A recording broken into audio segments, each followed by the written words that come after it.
Bom, boa noite, gente. Hoje mais uma aula de Química Analítica. Hoje a gente vai ver um pouco sobre volumetria de precipitação. Na final, o que é volumetria de precipitação? Volumetria é um método clássico, tá? Esse método clássico envolve uma titulação. Nessa titulação, você pode utilizar uma bureta, uma vidraria, ou então você pode utilizar também uma bureta automática, pode utilizar o equipamento chamado titrino, tá? Para você realizar essa titulação. Então, geralmente, você precisa de um titulante que tenha uma concentração conhecida. E se é uma volumetria de precipitação, significa que o titulante vai reagir com o titulado e vai formar um precipitado. Esse precipitado, ele vai aparecer, né, durante a agitação do Euler-Maia, vai aparecer no fundo, né, daquele Euler-Maia, a presença de um precipitado, ou seja, né, um produto no estado sólido. Então, como que acontece, né, essa volumetria de que é uma volumetria de precipitação? Ela é baseada nas reações que produzem compostos iônicos de solubilidade líquida. A concentração dos reagentes, quanto maior a concentração dos reagentes, maior é a inflexão da curva e o ponto final será mais nítido. Quanto mais diluído for, né, a sua amostra, e aí você vai ter uma viragem, né, mais a coloração ela não vai ficar tão nítida, ela vai ficar, né, mais clara. Sua principal aplicação é na determinação de haletos e alguns íons metálicos. Então, a gente utiliza a volumetria de precipitação para determinação de haletos. O que são haletos, Simone? Haletos, né, são os elementos químicos, né, lá da família 7A. Então, para a gente determinar cloreto, iodeto, fluoreto, a gente utiliza, né, um método clássico, principalmente para vocês determinarem cloreto presente em amostras de efluente, em amostras de água, fluoreto, né, para detecção da quantidade de flúor presente na amostra. Iodo também é utilizado. E alguns outros íons metálicos. A gente aplica, né, a volumetria de precipitação. Essa volumetria de precipitação, gente, ela fundamenta-se na titulação do constituinte a ser determinado por uma solução padrão. Essa solução padrão é um titulante formando um composto pouco solúvel. Então, para formar um precipitado, tem que formar como produto um composto pouco solúvel. Embora exista, né, inúmeras reações de precipitação, somente algumas podem ser usadas em análise volumétrica. Isso ocorre porque é uma série de condições que elas devem obedecer. Primeiro, o precipitado formado, ele deve ser praticamente insolúvel para possibilitar o melhor resultado. A precipitação deve ser rápida, assegurando o equilíbrio de solubilidade. Entretanto, não deve haver formação de solução supersaturada. Então, a reação também deve oferecer condições para fixação do ponto de equivalência.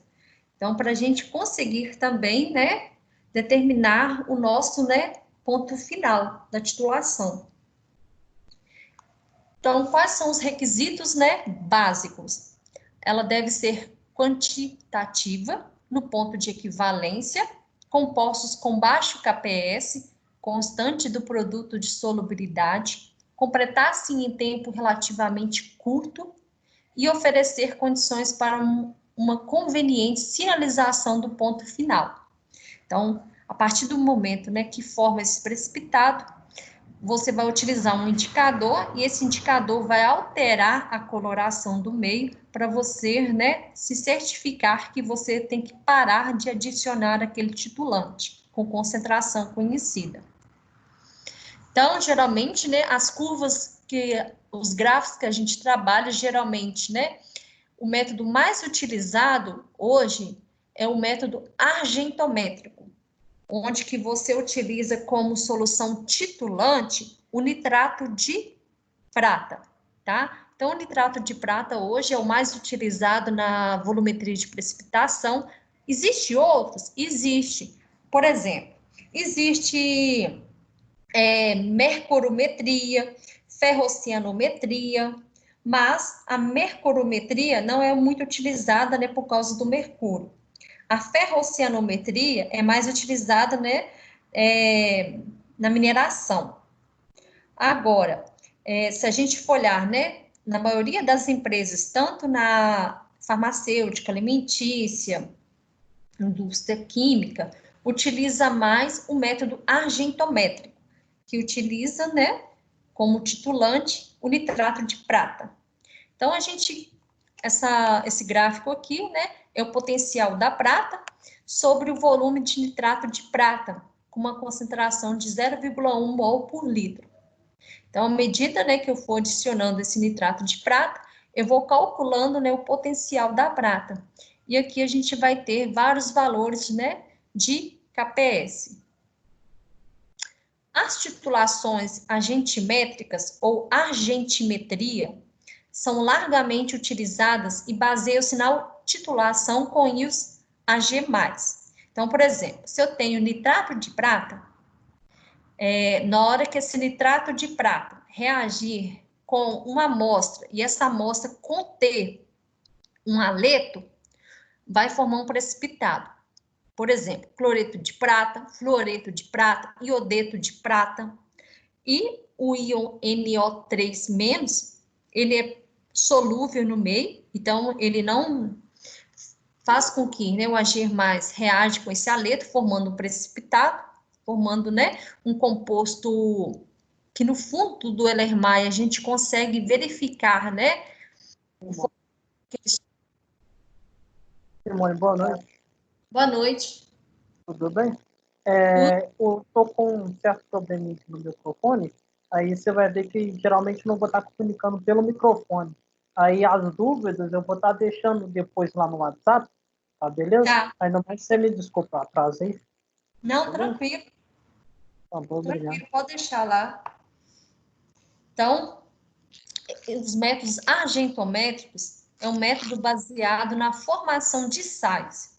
Então, quando a gente viu a volumetria de neutralização, geralmente, né, você utiliza, por exemplo, um titulante que é ácido e sua amostra, né, tem caráter básico. Ou você utiliza um titulante básico e sua amostra, né, tem caráter ácido. Então, a reação entre um ácido e uma base vai formar, então, sal e água.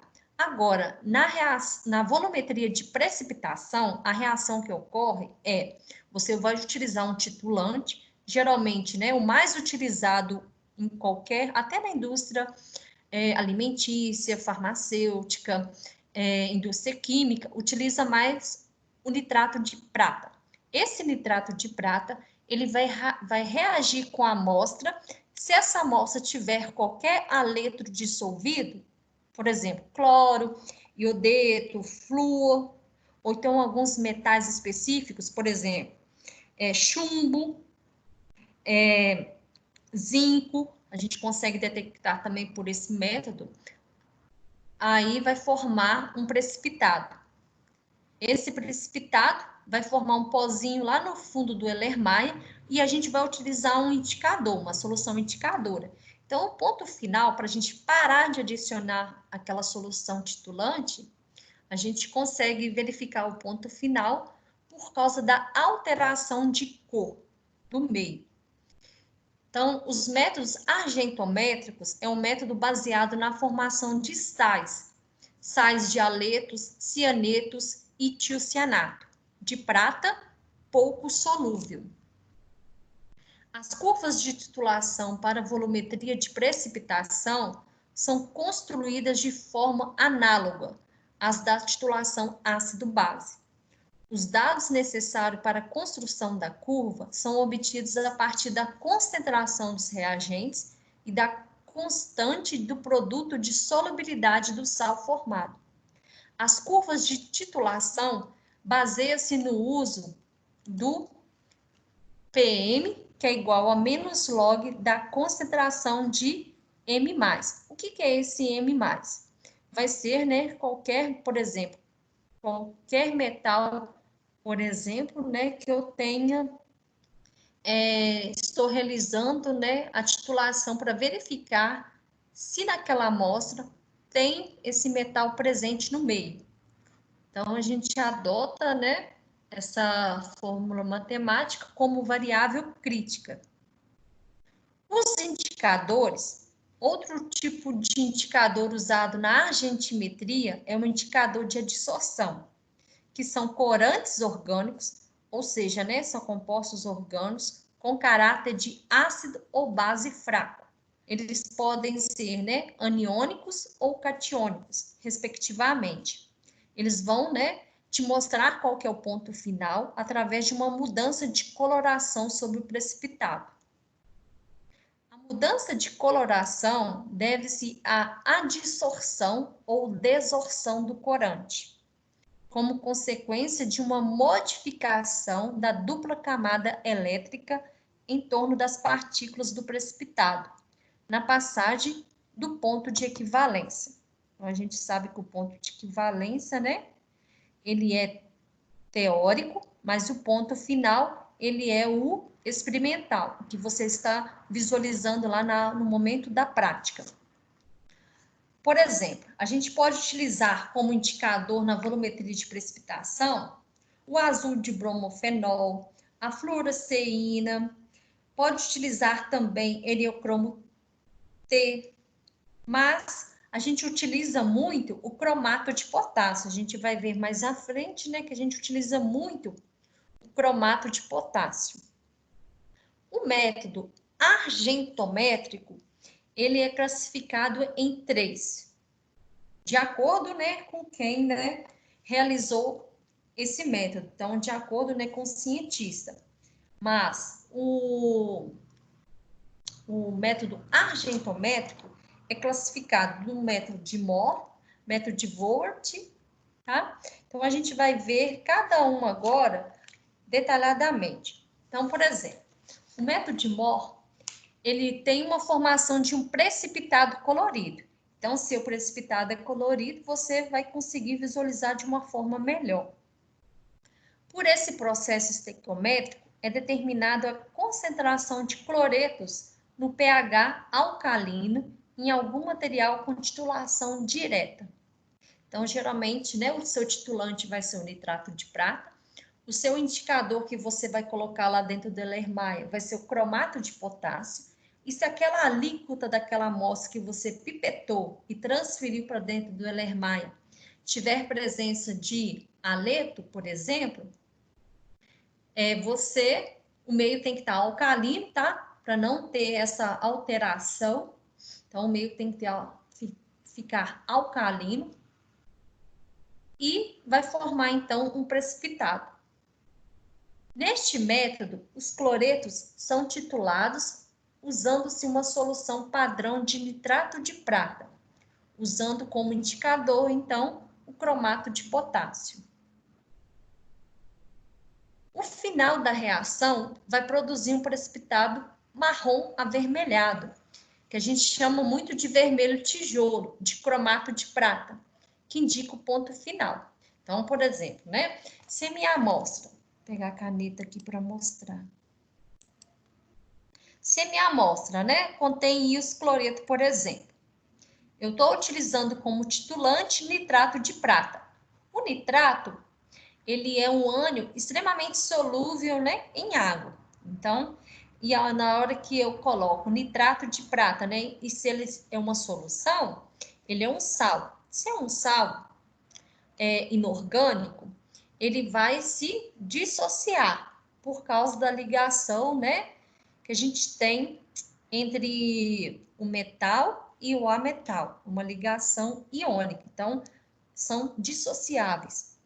Então, o Ag+, vindo lá do nitrato de prata, se aquela amostra, por exemplo, tiver cloro, então o Ag+, vai reagir com Cl- e vai formar, assim, o cloreto de prata. O cloreto de prata, ele é um sólido esbranquiçado. Então, ele é um precipitado branco.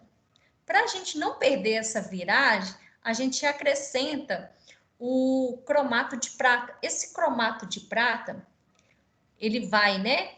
A gente tem o Ag+ do nitrato, o cromato do meu indicador, e vai formar o cromato de prata em uma concentração extremamente pequena, fazendo com que o precipitado torne vermelho tijolo. Aí você consegue identificar o seu ponto final. Então, o método de Mohr, gente, se a gente for avaliar, ele é muito simples. A titulação ela é direta. Simplesmente você vai utilizar o nitrato de prata, um indicador que é o cromato de potássio, vai formar um precipitado.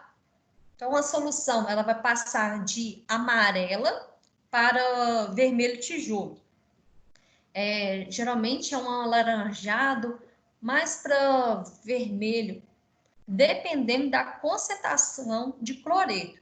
Então, você pode obter, né, um vermelho tijolo mais clarinho, ou então, dependendo da concentração, se estiver bem concentrado, dialeto, aquela amostra, você vai obter, né, uma coloração mais forte, mais intensa.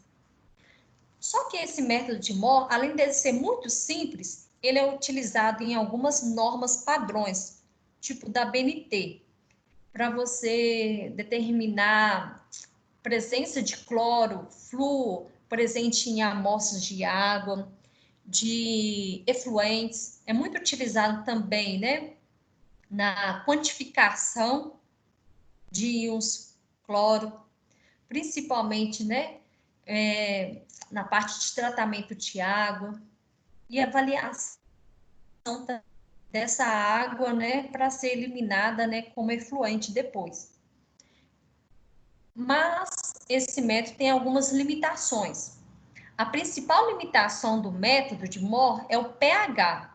Deve estar entre 6,5 e 10,5. Por quê? Nessa faixa de pH que você vai conseguir detectar, né, presença de haletos. Ele não pode estar abaixo de 6,5, pois o cromato de prata é solúvel em ácido, permanecendo os íons H+.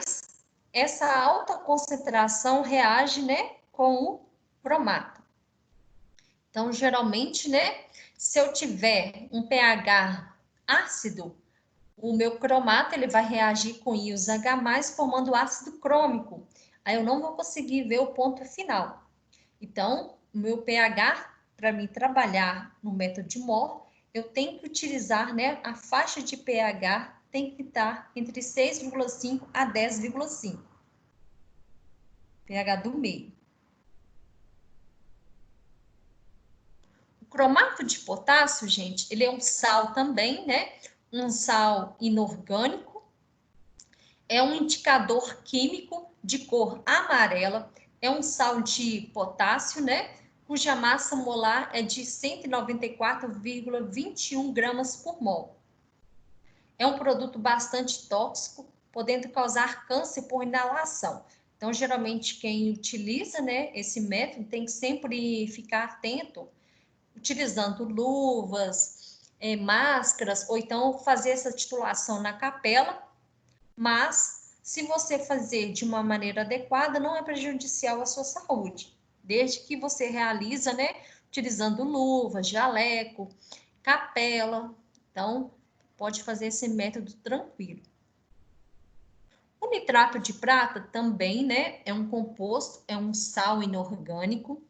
A gente vê aqui, ó, que a gente tem um metal reagindo, né, com a metal, formando assim o Ag+ e o NO3-, formando assim esse sal, uma ligação iônica. É um sal, né, sólido à temperatura ambiente, de coloração esbranquiçada, muito sensível à luz, tá? Então, ele degrada muito fácil, né, em presença de luz. Então, principalmente durante o preparo desse nitrato de prata, independente da concentração, a gente sempre tem que armazenar essa solução em frasco de vidro âmbar. Ele é venenoso e forte agente oxidante, a ponto de causar queimaduras por contato direto, irritação por inalação ou contato com a pele, mucosas, olhos. E o nitrato de prata também, gente, dependendo da concentração, se ele cair qualquer gotinha na pele, a sua pele, né, ela vai ficar com uma coloração, né, escura. Então, essa coloração escura, né, vai depender da concentração dessa solução. Pode demorar de uma semana até um mês para sair. Então, ficar atento também, né, para não deixar derramar nem cair na pele. Ele é bastante solúvel em água, formando soluções incolor, tá? Por mais que ele seja um sal de cor esbranquiçada, na hora que eu vou dissolver e preparar uma solução, ele torna uma solução incolor, pode ser forte oxidante, pode inflamar materiais combustíveis e é explosivo quando misturado com materiais orgânicos ou outros materiais também oxidantes. A temperatura elevada pode decompor-se com a emissão de gases tóxicos. Então, tem que ficar bastante atento quando utilizar ele também, para não ser prejudicial, então, né, à saúde. Então, aqui, ó, o método de Voigt, ele forma um composto colorido solúvel. Então, o composto, ele é colorido, mas ele é solúvel. Ele envolve a titulação do íon prata em meio ácido com uma solução padrão de tiocianato e íon férrico como indicador, que produz uma coloração vermelha na solução, com o primeiro excesso de tiocianato. Então, geralmente, né, como que é a reação de titulação? Os íons pratas reagem, né, com tiocianato e formando, assim, tiocianato de prata, que é um precipitado branco. A reação do indicador, né, ele tem os íons férrico, reage com tiocianeto, né, e forma, assim, esse complexo, tá? Que é um complexo solúvel vermelho.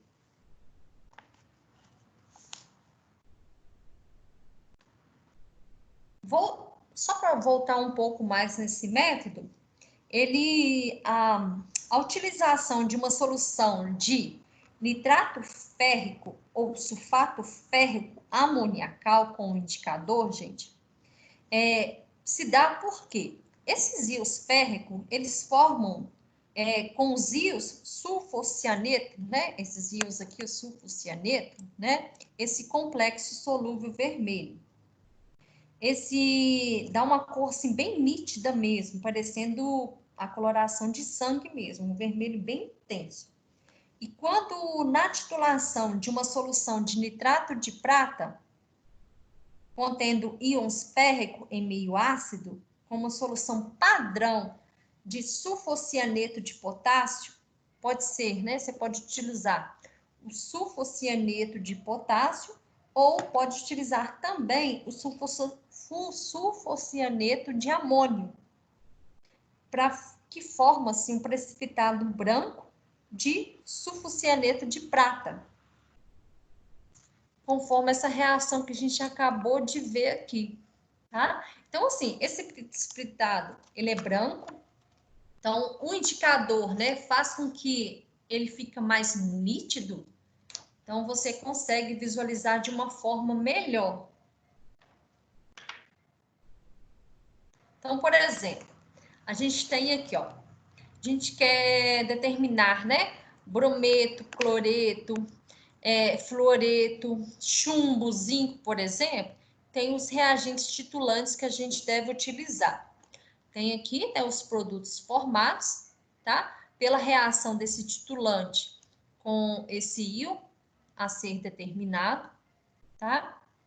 E um indicador que deve ser utilizado, tá? Então, dependendo de qual íon que você quer determinar, você tem que utilizar um titulante específico, vai formar um determinado produto, e o indicador que você deve utilizar, né?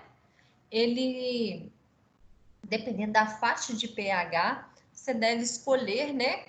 Então, geralmente, se for um método padronizado, um método, né, que já está normalizado, você já vai ter, né, todo o passo a passo. Só mesmo se for laboratório de pesquisa, ou então você é um produto novo que você quer identificar um certo íon, aí sim você pode utilizar vários indicadores para se adequar, né, ao seu produto. Então, para a gente entender, né, toda essa parte, a gente tem que relembrar o que é solubilidade. Solubilidade, então, é a propriedade que uma substância possui de dissolver em outra. Então, por exemplo, você pega sal de cozinha e vai dissolver ele em uma certa quantidade de água. Dependendo da quantidade que você adicionar naquela água, vai dissolver. E se você for aumentando a quantidade de sal naquela água, vai chegar uma hora que aquela quantidade vai ser excessiva e você não vai conseguir, né, dissolver mais, tá? Então, ela vai passar, né, de insaturada para saturada e para supersaturada, tá? Então, o grau de solubilidade é o quanto soluto se dissolve naquele solvente. Então, depende do balanço das forças eletrostáticas entre o íon do sólido, os íons do sólido e as moléculas do solvente. Pode ser calculado a partir do produto de solubilidade. É importante para sólidos pouco solúvel. Então, o método de Mohr, ele forma um precipitado colorido. Ele é o mais utilizado, tá? O método de Voigt, ele tem uma formação de um complexo colorido. O método de Fagin, gente, ele é pouco utilizado. Por quê? Ocorre uma transferência de cor para o precipitado por adsorção, tá? Por que ele é pouco utilizado?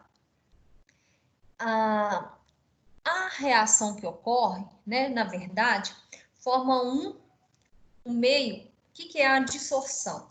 Significa que ele vai ficar na superfície.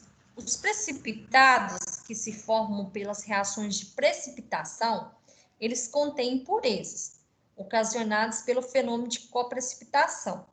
Agora, quando você utiliza, né, o método de Fages, o que ocorre?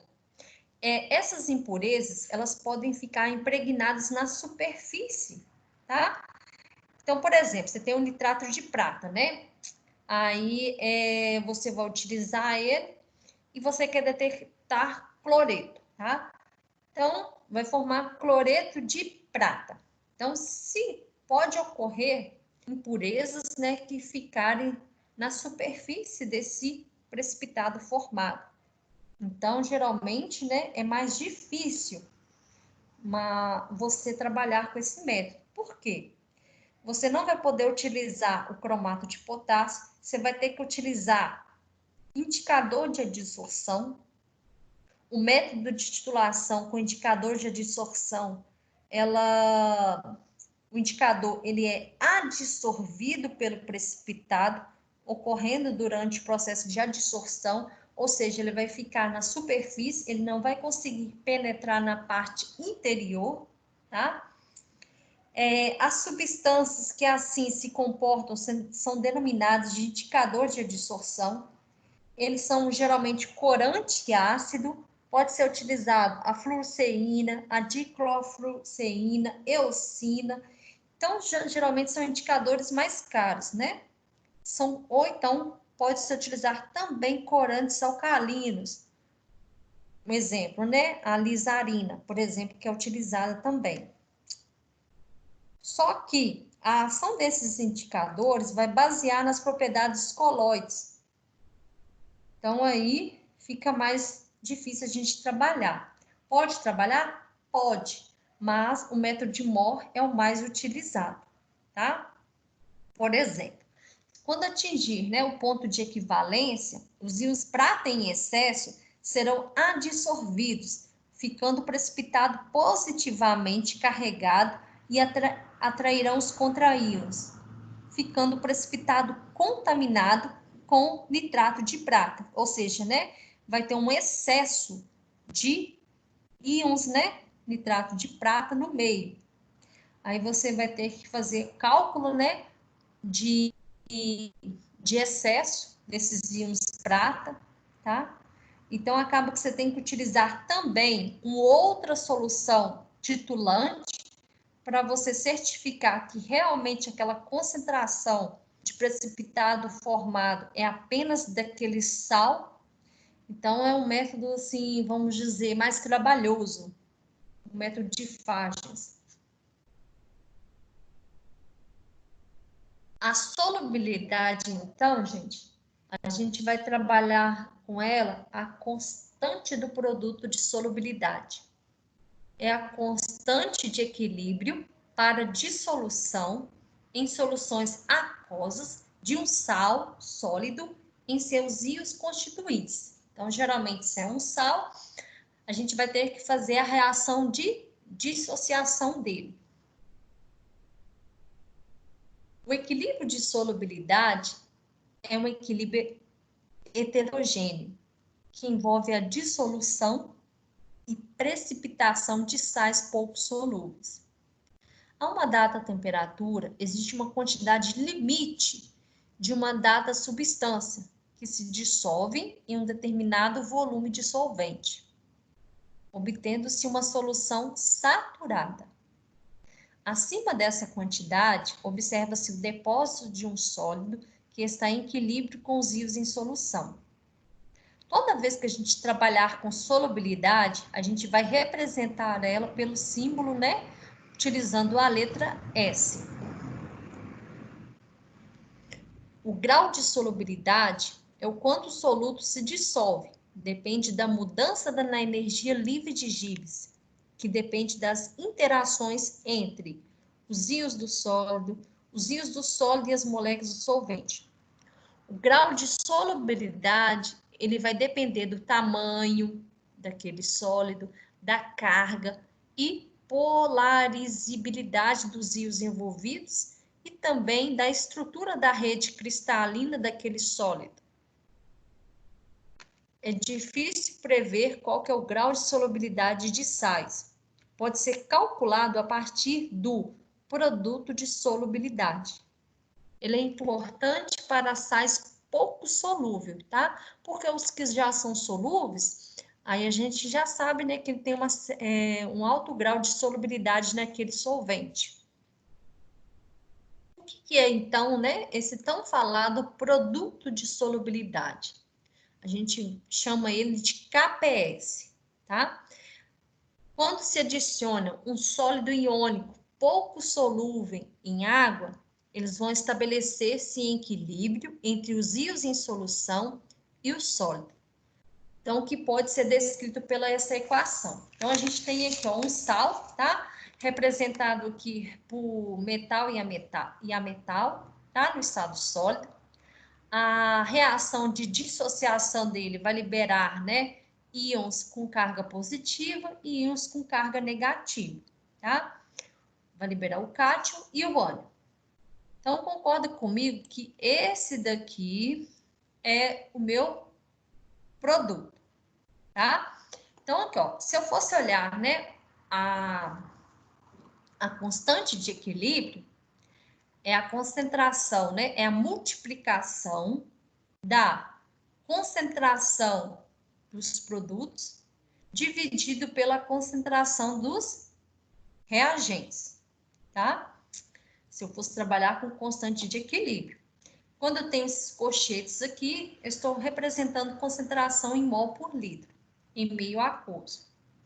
Agora, se eu colocar A, significa que eu estou trabalhando agora com a atividade e não com a concentração em mol por litro. Então, a gente tem aqui, né, a constante de equilíbrio, tá? Agora, se eu estou trabalhando com KPS, é constante do produto de solubilidade. Então, agora a gente vai trabalhar só com o produto.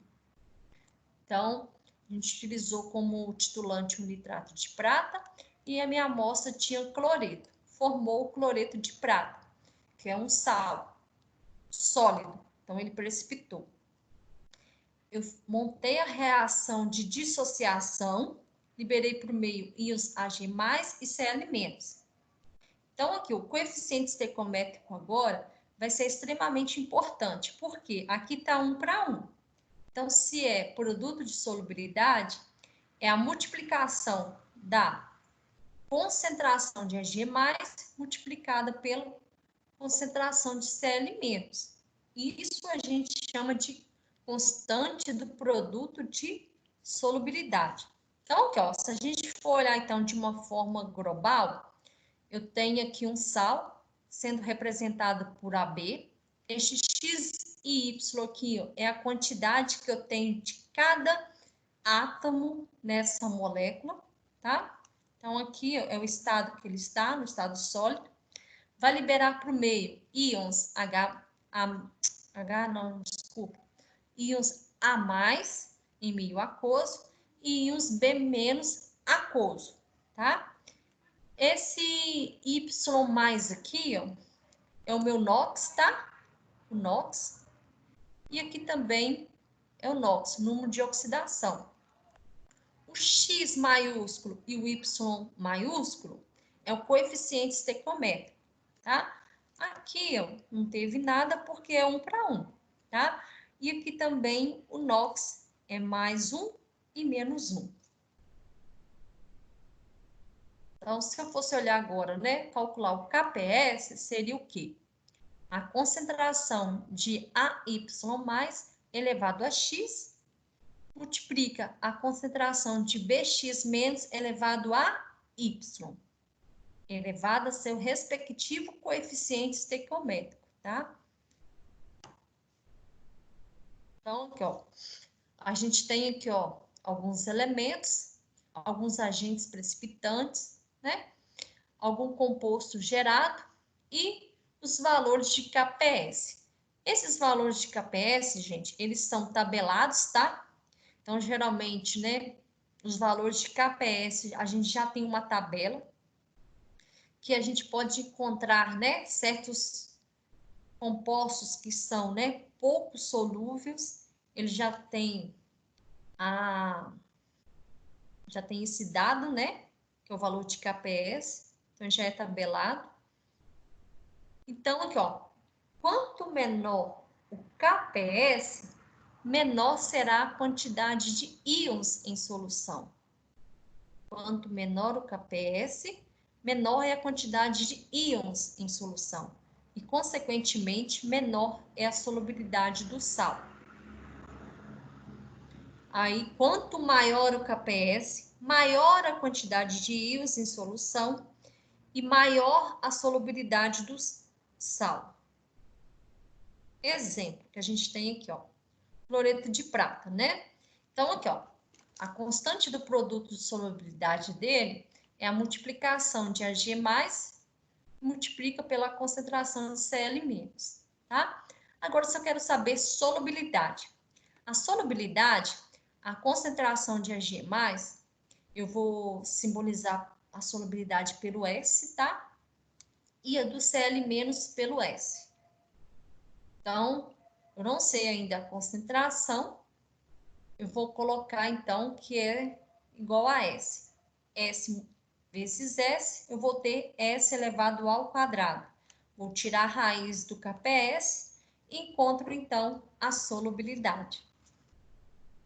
Então, aqui, ó, um exemplo que a gente tem aqui, ó.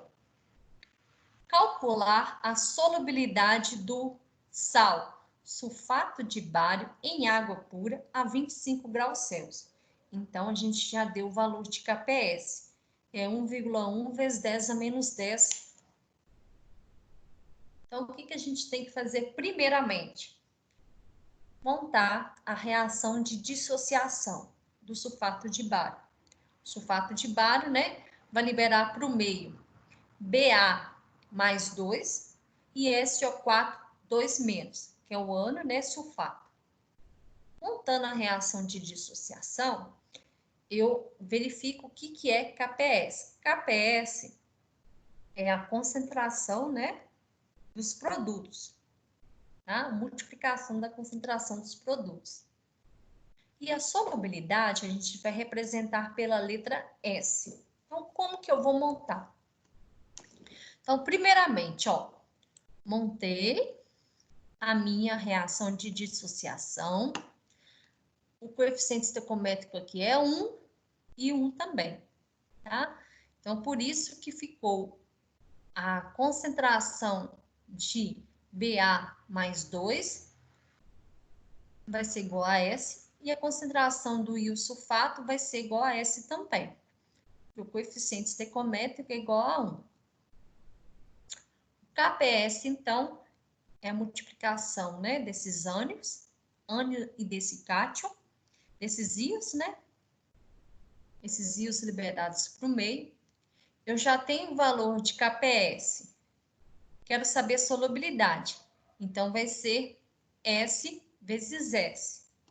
S vezes S é S elevado ao quadrado. S elevado, né, ao quadrado, eu posso tirar a raiz. A raiz de 1,1 vezes 10 a menos 10, que é o meu KPS que eu já tenho, a solubilidade, então, tanto do bário quanto do sulfato, vai ser de 1,04 vezes 10 a menos 5 mol por litro. Aí sim, vai ser solubilidade. Então, sempre eu tenho que elevar a meu respectivo coeficiente estequiométrico, tá? Então, aqui só está mesmo, né, mostrando que a gente já fez e já mostrou. Sempre relevar seu respectivo coeficiente estequiométrico. Outro exemplo, ó. Calcule a solubilidade do cloreto de chumbo em água pura a 25 graus Celsius. Então, foi informado, né, o KPS dele. Primeiramente, o que vocês devem fazer, montar a reação de dissociação daquele sal. É reação de dissociação iônica, porque está presente ligações iônicas nesses sais. Tá? Então, primeiramente, né, vou montar a reação de dissociação. Cloreto de chumbo vai liberar para o meio íons chumbo mais 2 em meio aquoso, tá? Porque aqui está em água, então significa que agora, né, é meio aquoso. E o Cl menos 1 aquoso. Esse 2, ele veio, né, dessa molécula aqui, então esse é o respectivo coeficiente estequiométrico. Então, ou seja, para cada um chumbo, ele reage com 2 Cl menos, tá? Para formar essa molécula aqui desse sal, cloreto de chumbo. Então, agora, né, se eu for olhar a concentração em solubilidade, a concentração do chumbo vai ser S. A do Cl menos vai ser 2S. Por quê? Para cada um íon de chumbo 2 mais 2, NOx, né, mais 2, eu preciso, né, de 2 íons Cl menos, tá? Para formar essa molécula. Então, por isso que aqui agora vai ser 2S. Monto a fórmula matemática de KPS, tá? É a concentração de chumbo mais 2, multiplicado por Cl menos 1, que é o NOx. Só que aqui, lembra que era relevado a seu respectivo coeficiente estequiométrico? Aqui não precisa escrever nada porque é 1, mas o cloro é 2 cloro. Então, eu tenho que levar seu respectivo coeficiente estequiométrico, tá? Então, aqui, ó, o que é o KPS, então? já foi informado, é 1,7 vezes 10 a menos 5. A concentração de chumbo é S, a concentração de Cl- é 2S, só que eu não posso esquecer do elevado a 2, tá? Então, por isso que ficou aqui 2S elevado a 2, tá? Então, aqui agora eu vou usar aquela propriedade da matemática, tá? Se é multiplicação, eu vou somar os expoentes. Lembra dessa regra da matemática? Então, se é multiplicação, eu conservo a base e somo os expoentes, tá? Então, aqui eu não tenho nada, mas é 1. Então, 2 mais 1, 3. 2 elevado a 2 é 4, tá? Então, aqui, na verdade, vai ficar 4S elevado a 3. Ó, é isso mesmo, ó, 4S elevado a 3, tá? Então, aqui, ó, vai ficar 4S elevado a 3. O que eu faço, então? Pego o valor do KPS, divido por 4 e tiro a raiz cúbica de S. Por quê? Aqui, ó, conservo as bases e somos expoentes. 2 mais 1, 3. Então, tiro a raiz cúbica. Tirando a raiz cúbica de 1,7 vezes 10 a menos 5 dividido por 4, eu vou achar que a solubilidade é 1,62 vezes 10 a menos 2 mol por litro. Então, venho aqui, tá? Já achei qual que é o valor da solubilidade do chumbo. E aqui, para me achar a solubilidade do cloreto, eu vou ter que multiplicar 2S. Achei o valor de S separado, só que aqui a gente tem 2S. Então, vai ser 1,62 vezes 10 a menos 2 vezes 2. Tá? Então, não pode esquecer disso. Só que sempre a gente trabalhando, né, com água, tá? Mas vamos supor que ocorre uma mistura, tá? Uma mistura de sais que tem, às vezes... Oi? Você poderia voltar um slide, por favor? Esse? Sim, sim, aí mesmo. Nessa parte que você havia explicado sobre S vezes 2S elevado a 2, eu tive uma dúvida aí. Você conservou as bases e somou os expoentes. No caso, o elevado a 2 aí, mais aquele 1 imaginário aí que está elevando o S, daria 3. Mas e o 4? Isso. O 4 está aqui, ó. Beleza, por que esse 4? Porque aqui é 2 elevado a 2 também, olha. Aqui é multiplicação, tá? Uhum. Então, 2S2 vezes S seria, né, 2 S elevado a 3, concorda? Sim, Só 2S que elevado a antes, 3. só que antes de elevar aqui a 3, eu já elevei a 2 elevado a 2 aqui, eu já elevei a 4, olha lá. 2 elevado a 2, 4. Então, daria 4S vezes S. Então, 4S elevado a 3. 4S elevado a 3. Eu achei que na hora que você fizesse 2 elevado a 2, o expoente 2 aí sumisse. Não, é porque aqui, na verdade, é 2S, é como se fosse 2x, por exemplo, elevado a 2. Então, ficaria, né? Na verdade, é tudo isso aqui que é elevado a 2, olha. Então, não Ah, tá. ficaria 4S2? É tudo isso aí elevado a 2. Ah, não, beleza. Então, é como se fosse aqui, ó. S vezes 4 é S elevado a 2. 4 vezes 1, 4, né? Uhum. O Conservo 2S as aí bases. tá ambos Isso, aí elevado a 2. Beleza. isso, tá ambos aqui elevado a 2, isso mesmo. Ambos Eu aqui tá elevado. É como eu coloquei aqui entre parênteses. Um parente já. Beleza. Então, aqui, ó, 2 com mais 1, 3. Uhum. Tá, beleza. 4S3. Então, aqui, ó, eu quero solubilidade, tiro a raiz cúbica, mas antes de tirar a raiz cúbica, eu tenho que dividir por 4, concorda? Sim. Então, aqui, eu tenho um parênteses aqui, porque é tudo elevado a 2. Sim. Agora, entendeu? Sim, sim. Mais uma coisinha aqui. Esses valores aí de S, de solubilidade, é de acordo com a tabela que você nos mostrou lá atrás? Eu tive essa dúvida ali no exemplo 1, aí eu deixei para esse segundo aqui. Não, repete de novo. Esses valores aí de solubilidade, os valores de S, é de acordo com a tabela que você nos mostrou lá atrás? Não, aquela tabela é só para valores de KPS. Então, de onde você tirou esses valores de S? Ó, esses valores de S, eu não sei ainda qual que é a solubilidade de chumbo em água e não sei a solubilidade do cloro em água.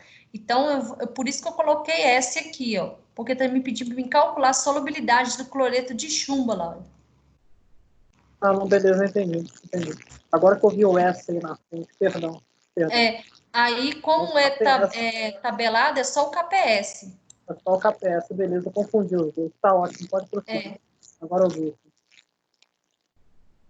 Tá.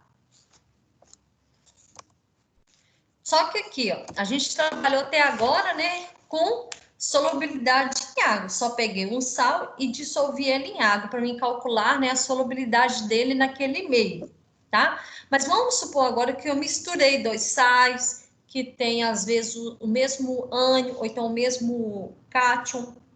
Então, o que acontece agora? Efeito do íon comum. O que é isso? É uma consequência da lei da ação das massas, descrita no princípio da lei Chatelier.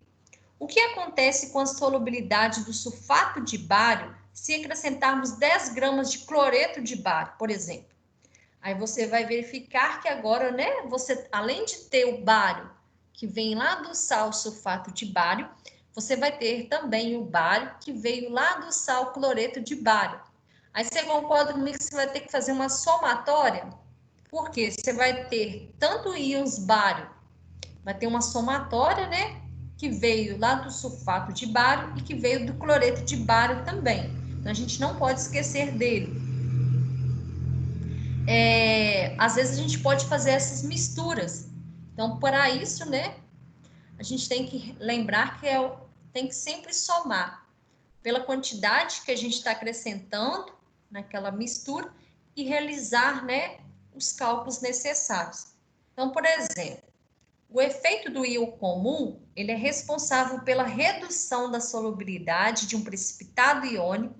Então, ele reduz a solubilidade, porque quando o composto ele é solúvel, contendo um dos íons do precipitado, ele é adicionado à solução que está em equilíbrio com o precipitado. Então, por exemplo, o sulfato de bário, ele é pouco solúvel, mas o cloreto de bário, pelo fato de ter o cloreto, ele é extremamente solúvel no meio.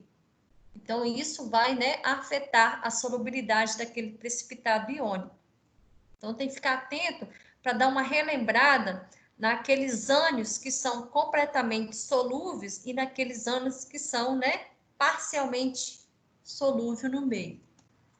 Eu não sei se vocês viram isso, se não, vocês me falam depois para me encaminhar para vocês.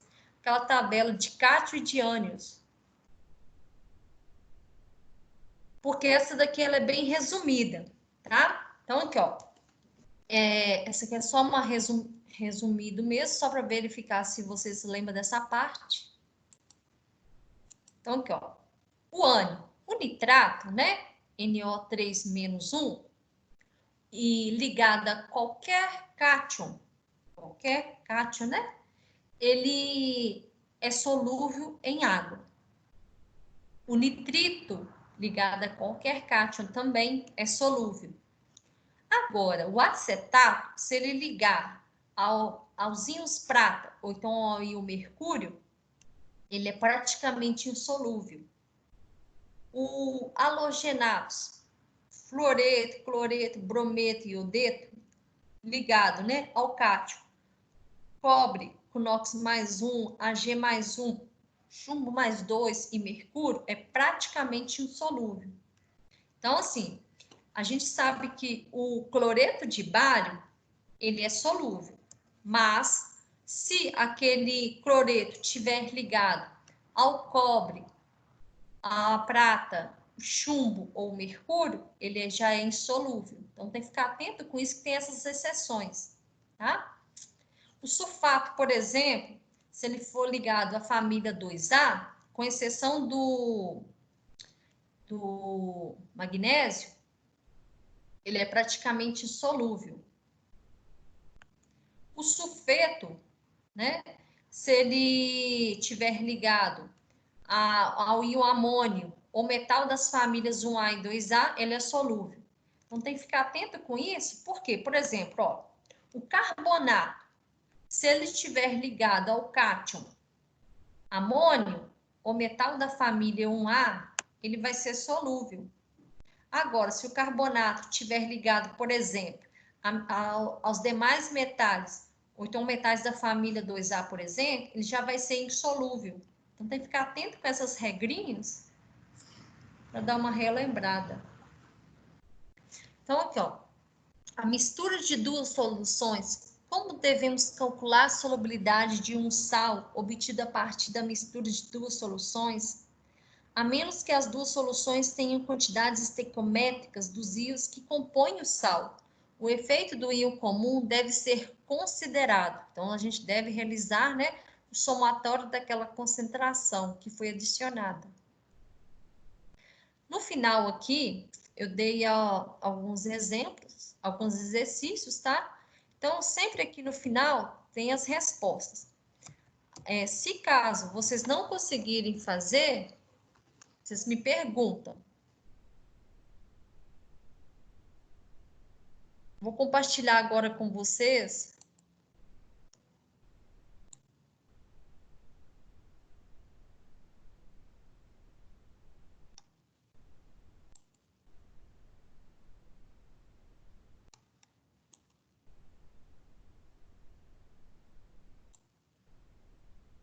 Só para verificar, né, como é que vocês estão. Então, aqui, ó. As titulações de precipitação têm utilização limitada, pois muitas das reações de precipitação ocorrem de forma muito lenta, o que as tornam inviável. Dentre os fatores que influenciam no perfil da curva de titulação, temos a resposta que preenche corretamente a lacuna é. Então, né, a gente tem as reações que ocorrem entre o titulante e o titulado, formando assim, né, um produto que ele é pouco solúvel, formando assim um precipitado, né, no fundo do nosso Erlenmeyer. Então, quais que são, né, os fatores que vão influenciar o perfil da curva de titulação? Aí a gente tem aí, né, várias respostas. O método de detecção do ponto final, produto de solubilidade do sal formado, a ocorrência de coprecipitação, a solução padrão utilizada, a agitação do sistema. Então, aqui, ó, dentre os fatores que vai influenciar no perfil da curva de titulação, vai ser o produto de solubilidade do sal formado, tá? Então, isso vai influenciar muito na nossa curva de titulação. Então, vai ser a letra B, a alternativa B, o produto de solubilidade do sal. Por quê? Dentre os fatores que vai influenciar no perfil da curva nossa de titulação, temos o valor do produto de solubilidade daquele sal formado, da concentração do meu titulante e analito, tá? Então, o produto de solubilidade do sal está entre as alternativas, tá? E ela é a correta. Então, assim, o método de detecção do ponto final, a ocorrência de coprecipitação, a solução padrão empregada e a ocorrência de agitação do sistema não vai interferir na velocidade da reação, e sim o produto de solubilidade do sal formado, que é a B.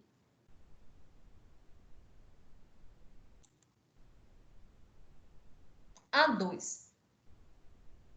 A volumetria de precipitação está baseada nas reações de formação de compostos pouco solúveis. Ainda a respeito da volumetria de precipitação, Avalie as afirmações a seguir. Primeiro, a determinação do ponto final pelo método de Moore é realizada através de indicador de adsorção. Falsa, né, gente? Que indicador de adsorção é pelo método de Fagans. 2. A aplicação mais importante do método de Vogt é na determinação direta de íons aletos. Falsa, tá? Ele é muito utilizado, né, para determinação de alguns metais. Aleto é mais o método de Moore, tá? Para aletos é mais o método de Moore. 3. A titulação pelo método de Vogt é realizada em meio ácido, o que impede a hidrólise dos íons férrico, além de eliminar a interferência de outros íons. Verdadeiro, tá? Então, geralmente, né, quando o método de Moore tem aquela faixa de pH, né, aquela faixa que você adota de 6,5 a 10,5. Agora, o método de Vogt, não, ela é realizada em meio ácido, tá? Para impedir, né, a quebra em meio aquoso do íons férrico, que você utiliza, né, como indicador. E ele elimina também a interferência de outros íons. Então, você vai só conseguir, né, detectar amostras, né, que está com pH ácido. Então, a 3 é a verdadeira, tá? Um indicador de adsorção é um composto orgânico adsorvido sobre a superfície de um sólido em uma titulação de precipitação. Verdadeiro. Então, aqui, ó, após afirmar as afirmações, é correto que se afirma em 3 e 4. Então, seria a letra E. Por quê, gente? Ó, a determinação do ponto final pelo método de Moore, a gente foi lá na primeira, né? Ela é feita através de indicadores de adsorção, está incorreta. Por quê? No método de Moore, o indicador que a gente utiliza, ele vai formar um precipitado colorido, que é o cromato de potássio, tá? Já as demais aí, a 4, por exemplo, o indicador de adsorção, ele é um composto orgânico, tá? Tem que ser um composto orgânico com alto peso molecular. Ele vai ser adsorvido sobre a superfície. Toda vez que a gente fala de adsorção, significa que ele fica impregnado na superfície daquele sólido, tá? E não é absorvido, ou seja, né, não parte para o interior da estrutura, e sim fica apenas, né, na parte externa, adsorção, que a gente chama. Então, a alternativa correta aqui seria apenas o 3 e a 4. A alternativa é.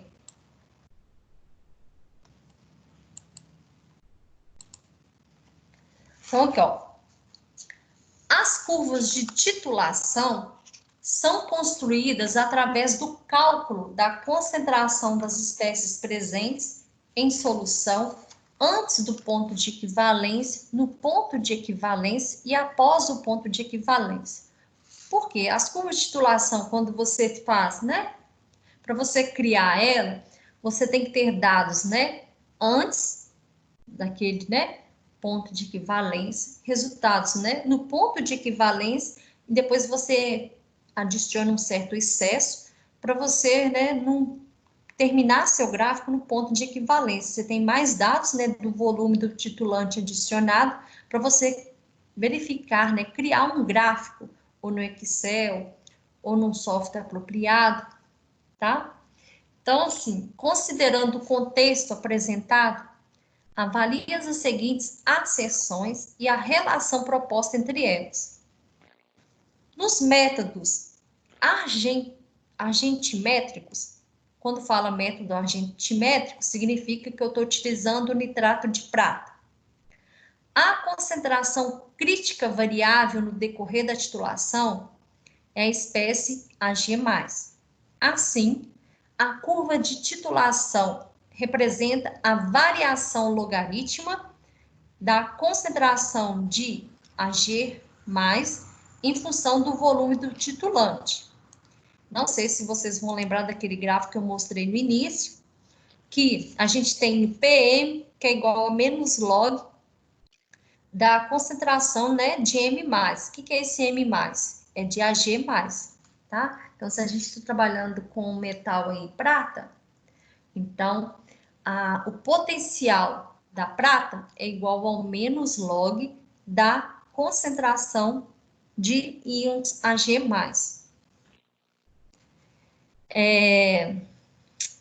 Então, essa primeira, né, ela é verdadeira. Vamos olhar, então, a segunda. A inflexão da curva de titulação é afetada pela concentração dos reagentes e pelo valor do KPS do precipitado. Então, até aí, né, já a gente pode afirmar que está errada, tá? A inflexão da curva de titulação, gente, ela não é afetada pela concentração dos reagentes, pelo valor do KPS do precipitado, não.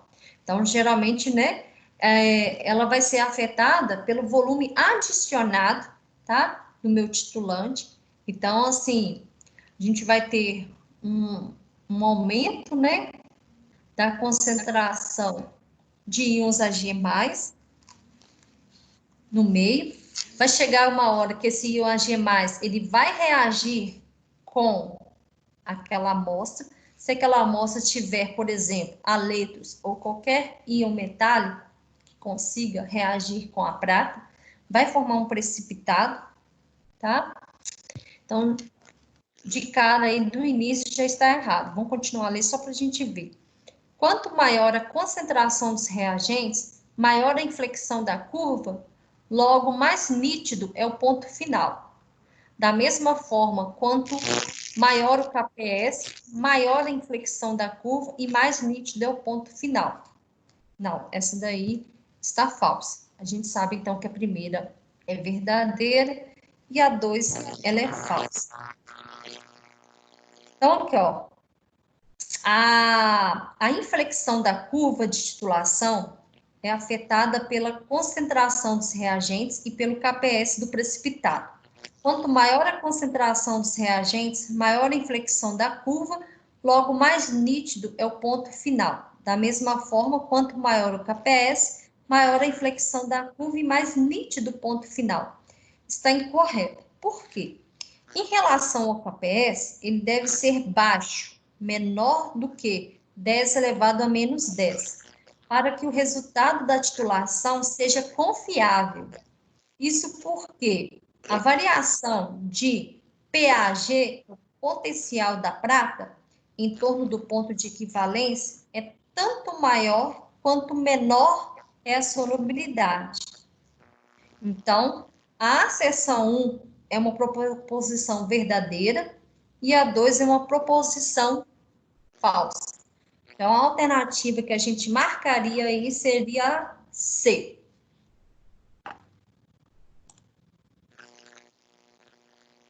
A C.